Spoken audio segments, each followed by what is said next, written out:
একবার শহর থেকে গ্রামে এসেছিল একটি মেয়ে। গ্রামীণ সহজ সরল জীবনযাপন তার খুবই ভালো লাগতো, তাই সে এসেছিল দাদা বাড়িতে বেড়াতে। দেখি শেষ পর্যন্ত কি হয়, সাথেই থাকুন। আরে দাদু, অনেকক্ষণ তো হলো এসেছি, একটু বাইরে থেকেই বেরিয়ে আসলে ভালো হতো না? বসতে বসতে আমার আর ভালোই লাগছে না কিছু। আরে না রে দিদা, যদি তুই পথ হারিয়ে ফেলিস তাহলে তো তোকে আবার পাবো না। তোর মা বাবা শুনলে আর তোকে কখনো আসতে দিবে না। যদি আল্লাহ না করুক বাজে কিছু হয়ে যায় তাহলে। আরে না না দাদি, বেশি দূর যাব না। ওই সামনে মেয়েরা খেলছে, ওদের সাথে একটু খেলতে পারলেই চলে আসবো। ওকে, খেলা দেখবি তাহলে যা। ওরা তোকে মনে হয় না খেলতে নেবে। যদি নেয় তাহলে তো ভালো, আর তা না হলে তাড়াতাড়ি চলে আসিস, আমি অপেক্ষায় থাকবো। ঠিক আছে দাদু, আমি তাহলে এখন আসি। মেয়েটি খুব হাসি খুশি বাড়ি থেকে ওদের সাথে খেলবে বলে বেরিয়ে গেল, কিন্তু ওকে দেখে সবাই চলে যেতে লাগলো। আরে তোমরা চলে যাচ্ছ কেন? শোনো না, একটু দাঁড়াও।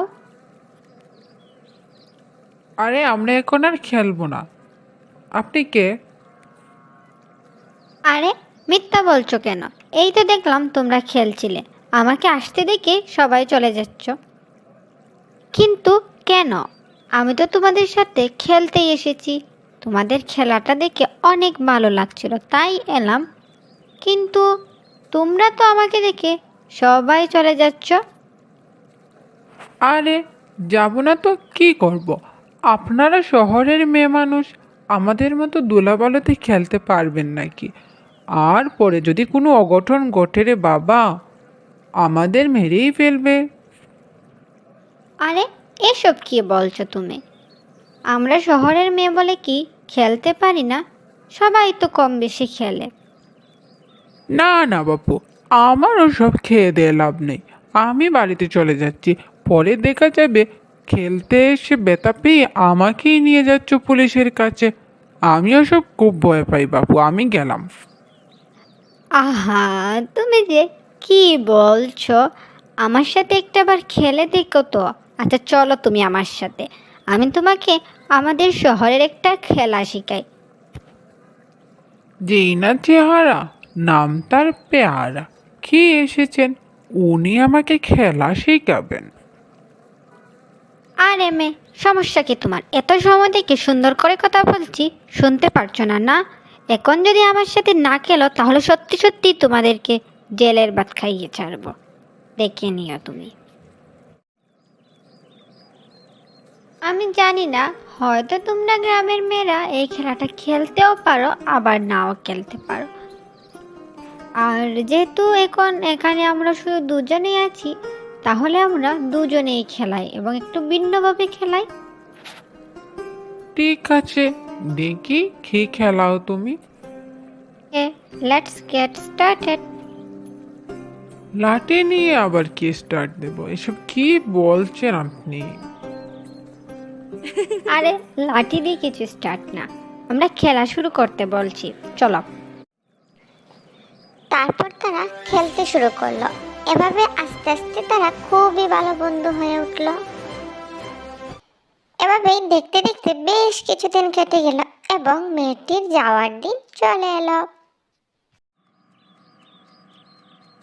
আরে দিদি ভাই, এই হাতে গলায় তলঙ্কার কেন পড়েছিস রে? চলে যাবে নাকি তুই? আরে হ্যাঁ গো দাদু, চলে যাব তো। আমার তো কলেজ খোলার সময় হয়ে গেছে। জানো, তোমাদের পাড়ার মেয়েটা না খুব ভালো, ওর সাথে আমার খুব ভালো বন্ধুত্ব হয়েছে। ওকে ছেড়ে যেতে আমার খুবই খারাপ লাগছে। কাল তোর বাবা আসার আগে মেয়েটার কাছ থেকে বিদায় নিয়ে আসিস। আবার কবে কোন দিন দেখা হয় কে জানে। ঠিক আছে, তা আসবো। এখন আমি আমার জামা কাপড়গুলো গুছিয়ে নিই।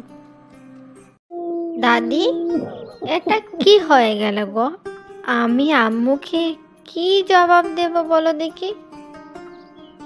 কি হয়েছে দাদু ভাই? জামা কাপড় গুছাতে এসে এভাবে কাঁদছিস কেন? আমাকে খুলে বল। আরে দাদু, আমি যে জামাটা পরে আসছিলাম না, ওটার সাথে একটা নেকলেস ছিল। ওটা আমার খুব পছন্দের ছিল। ওইটা পরে তো গতদিন বাইরেও গেলাম। এখন দেখো না, এটা খুঁজেও পাচ্ছি না। আমি মাকে কি জবাব দেবো বলো দেখি? আরে দাদু ভাই, এসব খেয়াল করে রাখতে হয়। তোকে বলেছিলাম গহনা টহনা যা এনেছিস খুলে রাখ না, তুই এগুলো পরেছিস। এখন গ্রামে কোথায় ফেললি? এটা কি আর পাবে বল দেখি? আর কেউ পেলেও তো দেবে না। আরে হ্যাঁ, সেটাই ভাবছি। এখানকার মানুষেরা যা গরিব, আমার দামি নেকলেসটা পেলে কি আর ফেরত দেবে? নিশ্চয়ই দেবে না। আচ্ছা ভাই, চিন্তা করিস না। না পেলে দাদি তোকে কিনে দেবো না হয়। মন খারাপ করিস না, ঠিক আছে? এবার প্যাকিংটা ঠিক মতো করে নে। আরে তোকে যা বলতে এলাম, ওই দেখ বিতে আসছে। জিনিসপত্রগুলো একটু খেয়াল করে রাখিস, ওকে কিছু ধরতে দিস না, ঠিক আছে? ঠিক আছে। কি রে, তুই এর সময় এখানে কেন এসেছিস? না, শুনলাম তুই চলে যাবি, তাই তোর সাথে দেখা করতে এলাম। দেখা করতে এসেছিস না আমার দামি দামি জিনিসের উপর তোর লোভ পড়েছে? বল দেখি। আরে তুই কি যে বলিস! আমার সাথে থেকেও তুই আমাকে চিনতে পারলি না। গতদিন খেলা শেষ করে আসার সময় তোর গলা থেকে নেকলেসটা পড়ে গিয়েছিল, তাই আমি এটা নিয়ে এসেছি। আর ভাবলাম তোর সাথে দেখাও হয়ে যাবে, আর তোর জিনিসটাও তোকে দিয়ে যাব, তাই এলাম। ও রে আল্লাহ, আর আমি মনে মনে কি সব ভেবেছিলাম।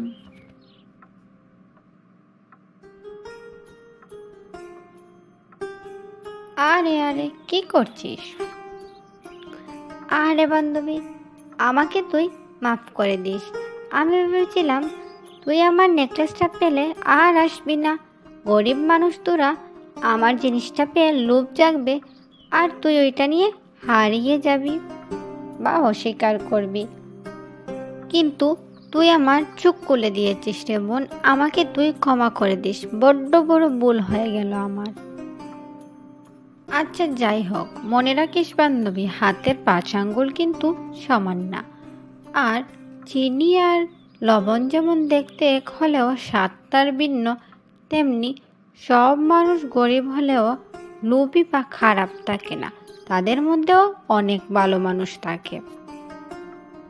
হ্যাঁ রে বোন, তুই আমার চোখ খুলে দিয়েছিস। গ্রামের মানুষেরা আসলে সহজ সরল এবং ভালো, খুবই ভালো মনের মানুষ। তুই আমাকে আসার পরে ভুল বুঝলেও তারপর থেকে কি ভালোভাবে আমার সাথে বন্ধুত্ব করে তুললি।